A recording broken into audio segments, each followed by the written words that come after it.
Hello mga ka-travel, this is Paul of Global Pinoy Travel and Tours.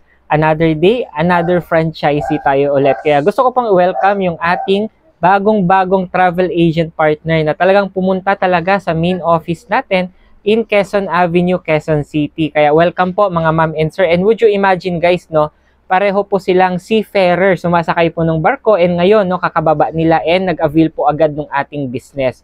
Kaya if ever sa mga viewers natin dyan, no, kung OFW ka man or seaman, sumasakay po sa barko, pwede mo din itong idagdag sa pagkakitaan natin. Kaya if you want to attend our free webinar, message nyo lang po ako para mabigyan ko kayo ng invitation link. With that, God bless po sa ating lahat. Gusto mo din bang umattend ng ating free webinar para sa travel and tours business? Message mo ako directly dito po sa aking Facebook, Messenger, or sa WhatsApp or sa mga contact numbers ko na ilalagay dito sa screen para mabigyan kita ng invitation link para sa ating free webinar for you to know more about our travel and tours business. With that, God bless po sa ating lahat.